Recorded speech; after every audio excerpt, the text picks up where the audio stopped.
Nung time na yon, yun yung time na lockdown, yung hindi lumalabas. So naisip namin ang dragon fruit. O hindi namin maiisip na maging ganito yung farm. Hanggang sa yung mga visitors namin, sana may mapag-stayan na pwedeng tirahan. Nag-come up kami na magkaroon na ng swimming pool at hanggang sa naging resort na tong ano namin. Walibin ako mga tol, nagtataka dahil nakatagpo tayo dito sa Kalamba ng Dragon Fruit Farm and Resort na kung saan mga tol, napakaginhawa at napakaganda. So ano pang hinihintay nyo? Ipapakita ko sa inyo kung anong lugar ang meron dito sa Dragon Fruit Farm and Resort or SGP kung tawagin. Let's go!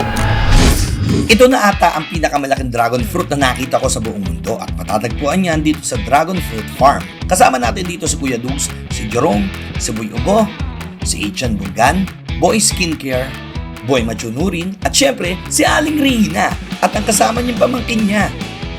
Grabe ang babait ng staff nila, pinagluto pa kami ng mga pagkain. Nakadalawang plato tuloy ako. Hindi, tatlo. Apat pala. Isa sa mga nagustuhan ko dito ay ang mga nasa paligid ko. Sakit.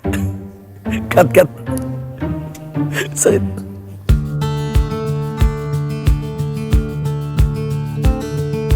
So yun mga tol, meron din pala ditong 18B at 1,000 lang per hour. Tara, subukan natin. Let's go!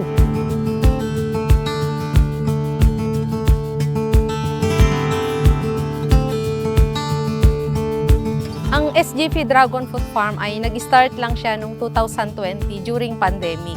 Yung mga pumupunta dito, natutuwa sila sa mga bunga ng dragon fruit. Hanggang sa yung mga visitors namin, gusto nila mag-stay, sana may mapag-stayan na pwedeng tirahan. Nag-come up kami na magkaroon na ng swimming pool at saka yung pwedeng tirahan ng resort. Nung ginawa na naming resort to, naging Dragon View Resort, yun yung na-register na at na-approve ng DTI. So ngayon, officially, nag-ooperate na siya. Bukas namin is 8 a.m. to 5 p.m. Pwede kayong mag-inquire sa page. May magre-reply po sa inyo doon. So, ini-invite ko lahat para pumunta, experience nyo dito sa Dragon View Resort. Bakit nga ba dapat tayong bumisita dito mga tol? Well, kung gusto nyo talagang puntahan to, panoorin nyo muna ang video to. Let's go!